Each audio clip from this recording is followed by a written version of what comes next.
Tahan pala natin mga katrabados yung kaibigan ko na mayroong dalawang manok. Titingnan natin kung mga magaganda rin. Kaya let's go.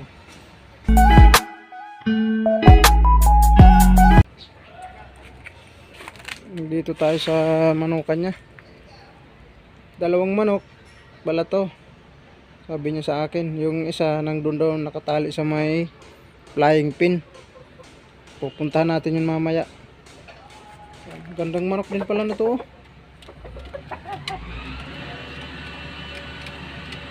Pulang-pula rin yung muka. Nag 11 months na pala to mga katrabaders.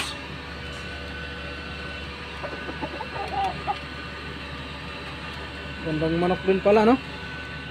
Kung mapapansin nyo, gandang manok din.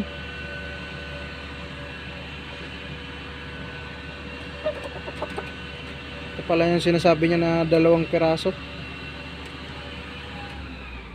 Talagang pwedeng pungidin na ito sa pang December talaga. Laking katawan din siguro nito kasi tingnan nyo sa likod pa lang mga katabaros. Yan.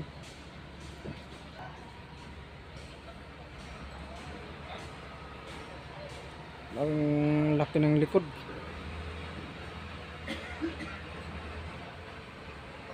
Oh, grabe. Ito, nakapadlock yung manok niya.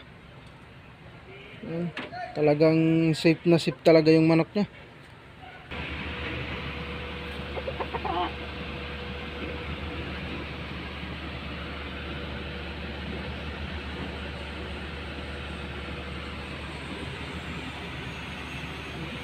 Napakaganda na yung manok.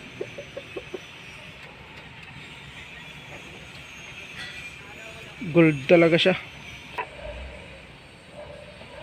Pulang-pula yung muka.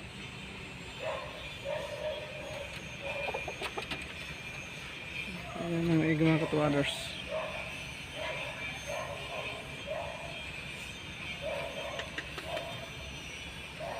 Ayan, ito pala yung nakatali niya. Lugo na pala yung buntot to.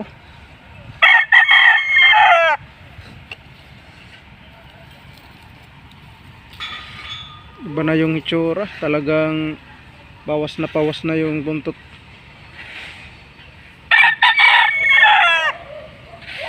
Hindi na to pwede mga katrabador sa December. Lugo na yung buntot to. Talagang paubos na yan. Hanggang pakpak na yan. Lalaglaga na. Ito nga, may mga laglag na pala, oh. Yan. Ito. Talagang hindi na to pwede sa December.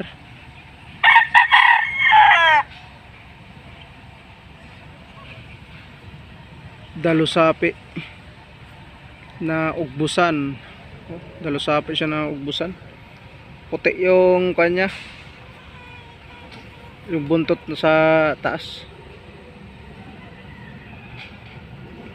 Dito lang niya binibilad.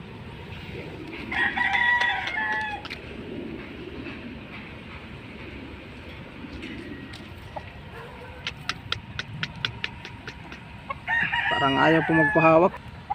Sakit ang katawan nito. Pag ganito na parang ayaw magpahawak niya. Andan kanya dito. Lagyan ng manok. Makabilad talaga. Kaso ang liit ng kanya, oh. Ang liit ng silungan. Oh.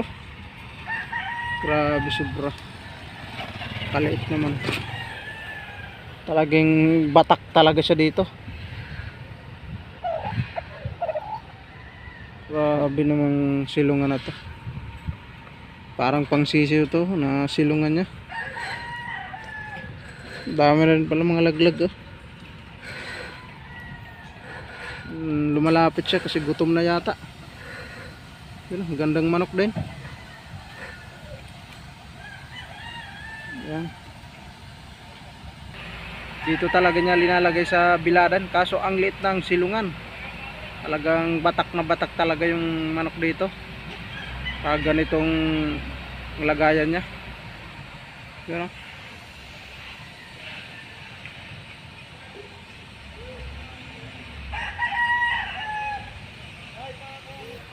Talagang grabe naman yun sa ginawa niya na silungan ng manok. Kawawa naman yung manok mga katrabaders. Hanggang dito na lang muna tayo. Thank you so much sa inyo dyan. God bless.